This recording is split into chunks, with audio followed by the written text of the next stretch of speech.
ꯃꯊꯪꯒꯤ ꯅꯨꯃꯤꯠꯅꯤ ꯂꯩꯔꯦꯜ ꯀꯣꯂꯦꯖꯇ ꯀ꯭ꯂꯥꯁ ꯑꯣꯐ ꯂꯩꯕꯒꯤ ꯀꯩꯅꯣꯝꯃ ꯆꯥꯔꯨꯁꯦ ꯍꯥꯏꯗꯨꯅ ꯇꯣꯝꯕꯤ ꯈꯨꯁꯤꯒ ꯂꯥꯛꯄꯅꯤ꯫ ꯂꯦꯝꯕ ꯍꯣꯏ ꯄꯥꯔꯇꯤꯁꯨ ꯂꯩꯔꯝꯃꯤ꯫ ꯂꯩꯔꯦꯜ ꯎꯕꯗ ꯂꯦꯝꯕꯅ ꯂꯩꯔꯦꯜ ꯀꯩ ꯍꯥꯏꯒꯦ ꯗꯥꯂꯦꯝꯕ?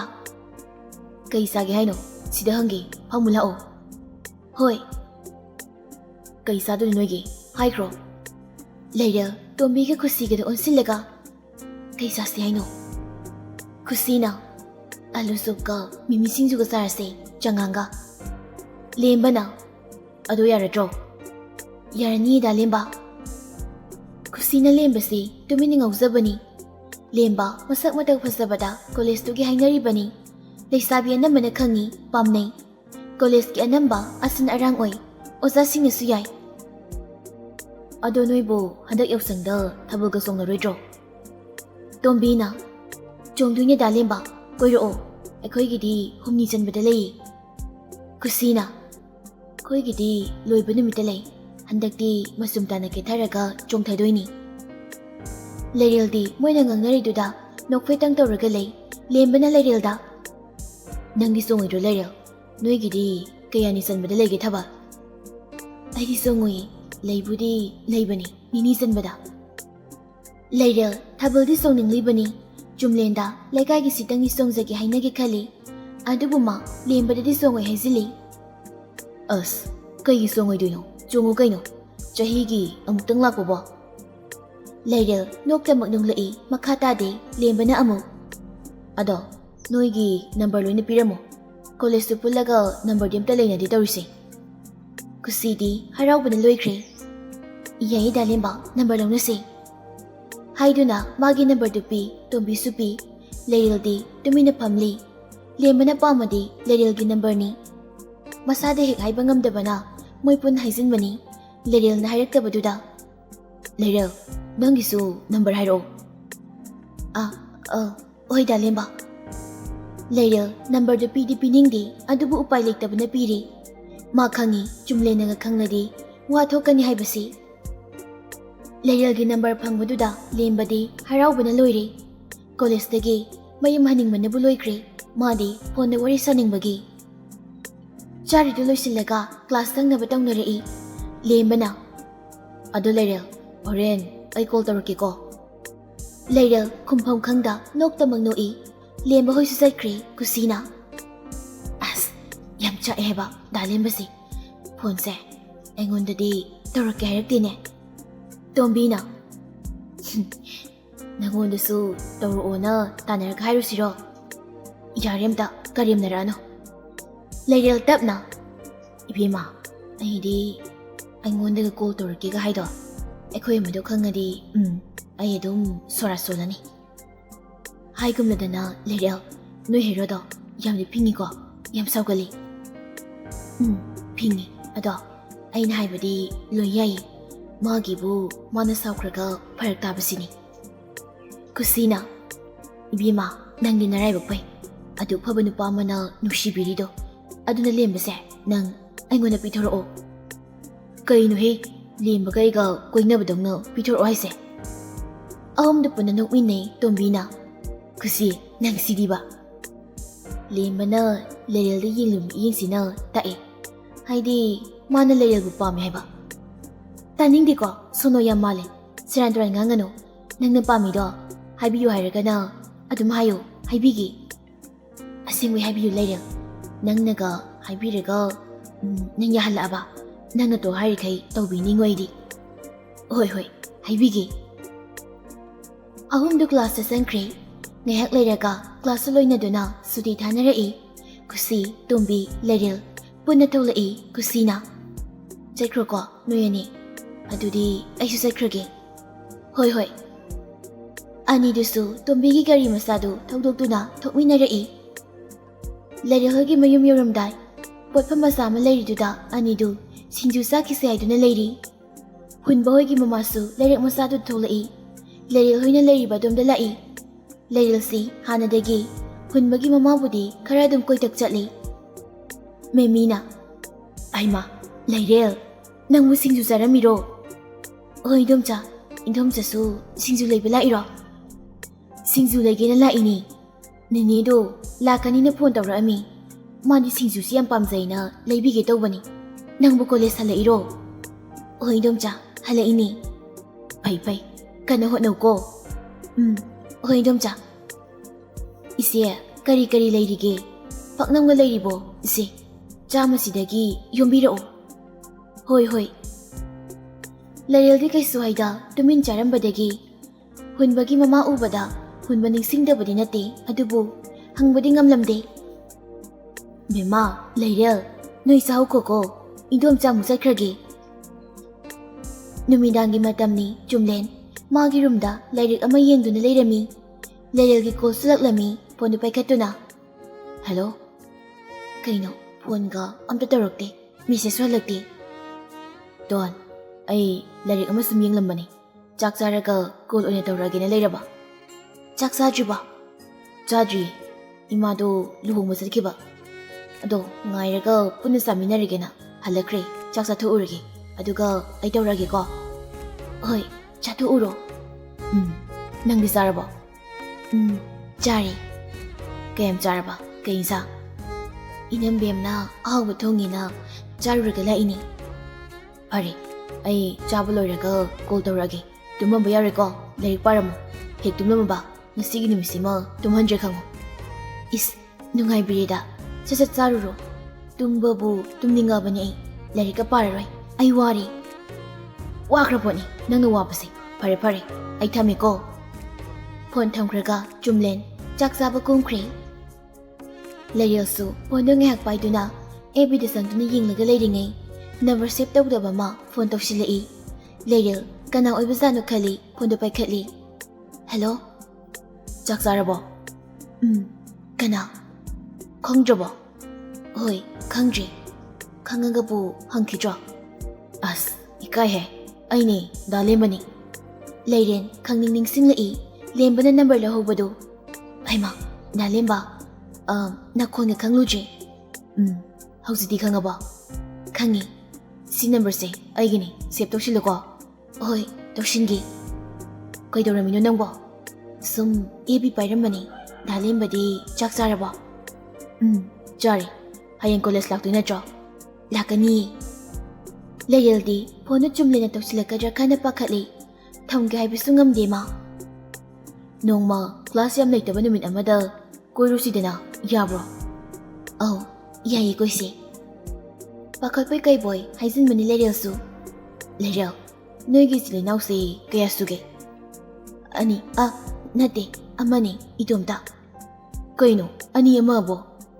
ꯂꯩꯔꯦꯜ ꯁꯦꯝꯗꯣꯛꯇꯨꯅ, ꯀꯩꯅꯣꯅꯤꯗ, ꯗꯥ ꯂꯦꯝꯕ, ꯑꯩꯈꯣꯏ ꯕꯥꯆꯧꯒꯤ ꯃꯆꯥꯅꯨꯄꯥ ꯑꯩꯈꯣꯏ ꯇꯥꯃꯣꯆꯧꯒ ꯂꯩꯌꯦ. ꯑꯗꯣ ꯑꯩꯅ ꯑꯅꯤꯅ ꯁꯨꯝ ꯍꯥꯏꯕ, ꯃꯤꯅ ꯍꯪꯕꯗ. ꯍꯥꯏꯅꯔꯤꯉꯩꯗꯨꯗ ꯆꯨꯝꯂꯦꯟꯁꯨ ꯆꯥꯛ ꯇꯣꯛꯂꯛꯄꯒꯤ ꯂꯩꯔꯦꯜꯗ ꯀꯣꯜ ꯇꯧꯔꯛꯏ. ꯀꯣꯜ ꯋꯦꯇꯤꯡ ꯂꯩꯔꯝꯕꯗꯨꯗ ꯆꯨꯝꯂꯦꯟꯅ, ꯍꯧꯖꯤꯛ ꯅꯨꯃꯤꯗꯥꯡꯁꯤꯗꯅ ꯀꯅꯥꯒ ꯑꯃꯨꯛꯅꯣ ꯃꯥꯅ ꯋꯦꯇꯤꯡ ꯂꯩꯁꯤꯕꯣ?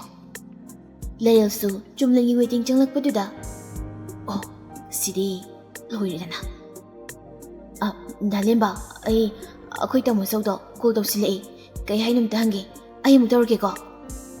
ꯍꯣꯏ. ꯂꯩꯔꯦꯜ ꯆꯨꯝꯂꯦꯟꯒꯤ ꯐꯣꯟꯗꯨ ꯁꯠ ꯄꯥꯏꯈꯠꯂꯤ. ꯆꯨꯝꯂꯦꯟꯅ, ꯀꯩꯅꯣ ꯋꯦꯇꯤꯡꯗꯨꯅ? ꯀꯅꯥꯒꯅꯣ ꯊꯦꯡꯉꯀꯥꯟꯁꯤꯗ? ꯂꯩꯔꯦꯜ ꯁꯠ ꯈꯨꯝꯂꯛꯏ. ꯇꯣꯝꯕꯤꯅꯦ, ꯃꯥꯒꯤ ꯂꯥꯏꯔꯤꯛ ꯑꯃ ꯑꯩꯉꯣꯟꯗ ꯍꯦꯟꯖꯤꯜꯂꯛꯄ꯭ꯔꯅ ꯍꯪꯂꯝꯕꯅꯤ. ꯑꯩꯅ ꯍꯦꯟꯖꯤꯟꯗꯦ, ꯈꯨꯁꯤꯗ ꯍꯪꯉꯣꯅ ꯍꯥꯏꯔꯝꯕ. ꯀꯩ ꯏꯟꯁꯥꯡ ꯆꯥꯔꯒꯦ? ꯑꯩꯅ ꯀꯥꯡꯁꯣꯏꯒ ꯀꯥꯡꯍꯧꯒ ꯊꯣꯡꯉꯦꯅ ꯉꯁꯥꯏꯅ ꯍꯥꯏꯈꯤꯗꯥꯏꯅꯦ, ꯏꯃꯥ ꯂꯨꯍꯣꯡꯕ ꯆꯠꯈꯤꯅ.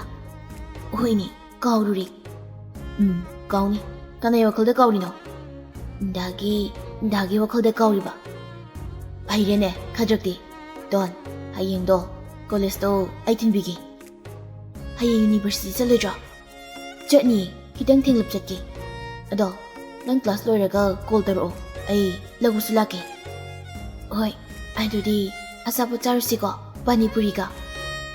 ꯅꯪꯒꯤ ꯄꯥꯅꯤꯄꯨꯔꯤꯁꯤꯗꯤꯕ. ꯍꯣꯏ, ꯆꯥꯁꯤ. ꯌꯥꯝ ꯍꯥꯎꯋꯤꯉꯣ. ꯑꯗꯣ ꯗꯗꯥ, ꯅꯪ ꯇꯨꯝꯅꯤꯡꯗ꯭ꯔꯤꯕꯣ? ꯇꯨꯝꯅꯤꯡꯗ꯭ꯔꯤ.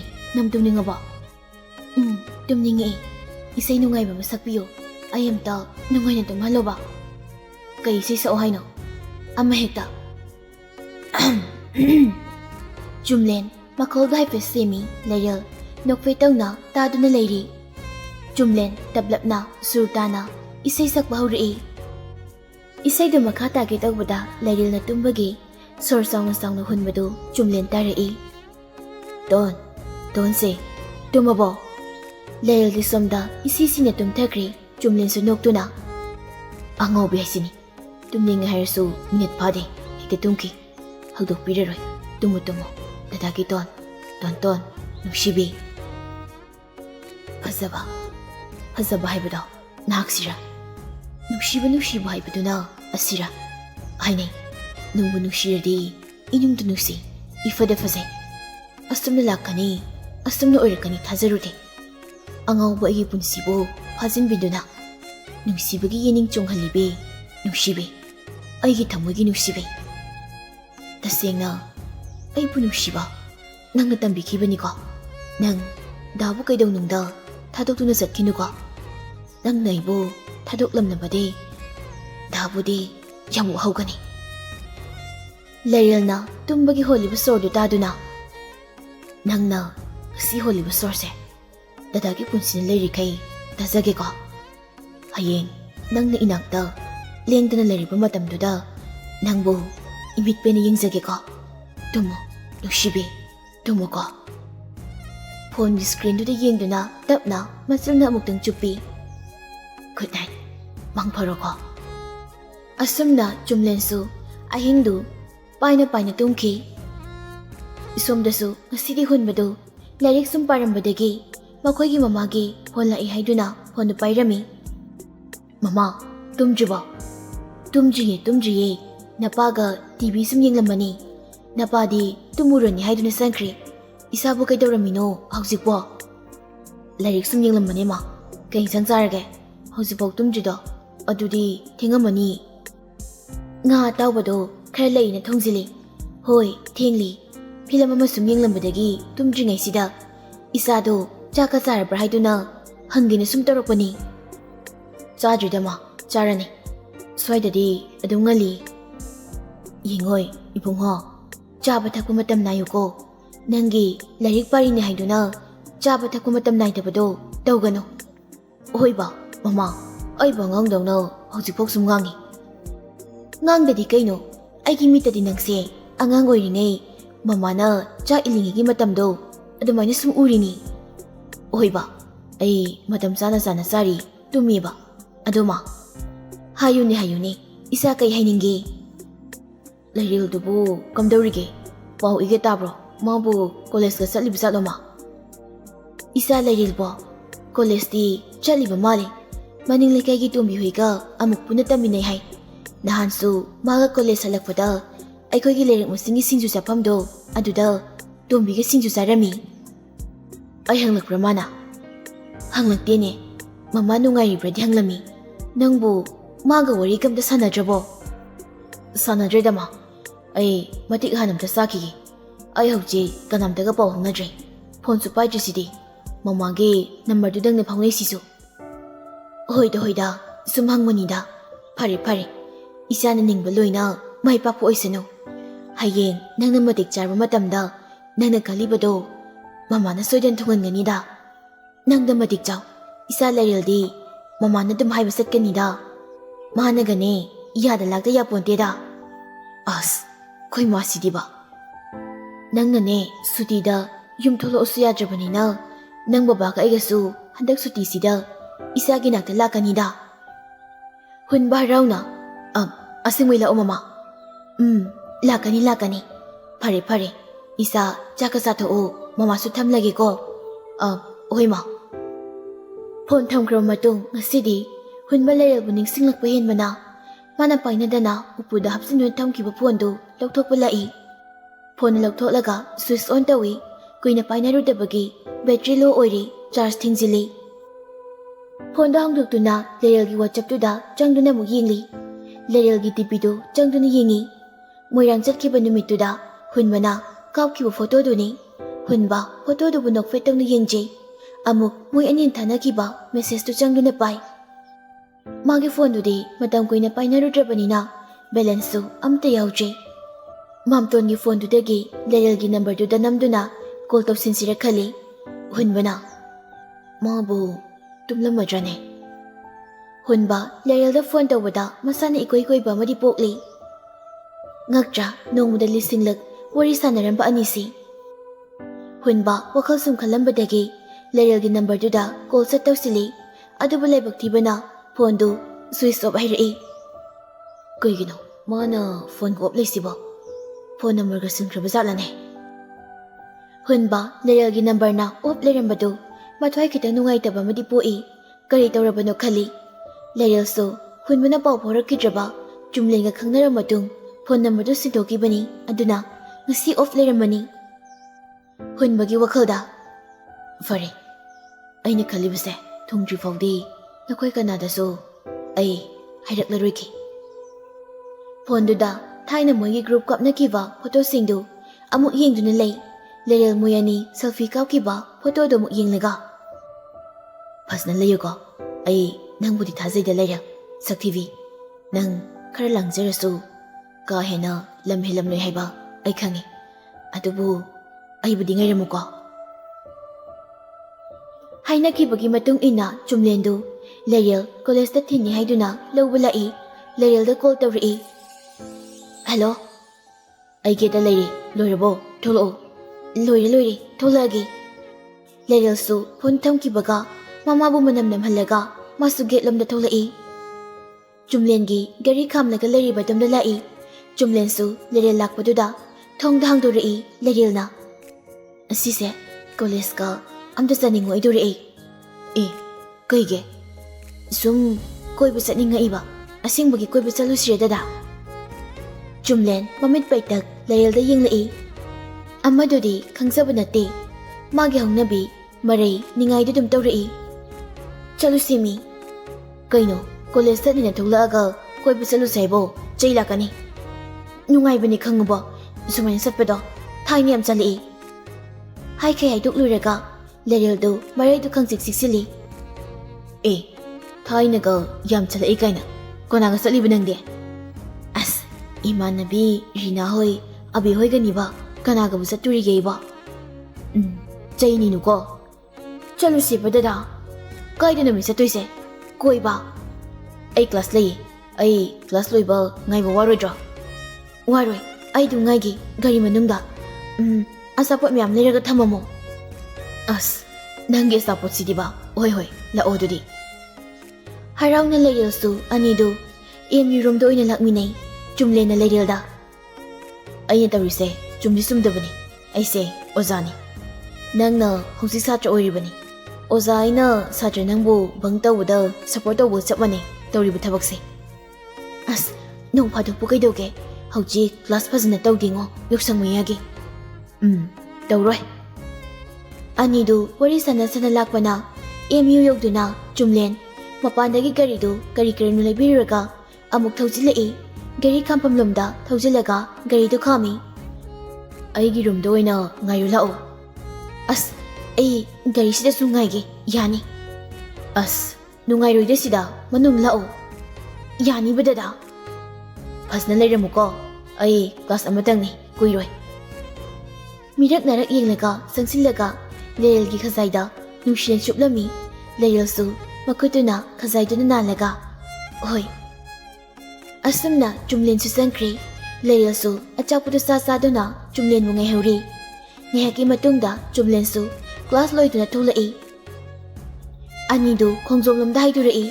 Khongjom yoraduna gari park tawbagi Jumlen du thawsilingaida Lerel du leptuna lehagbani.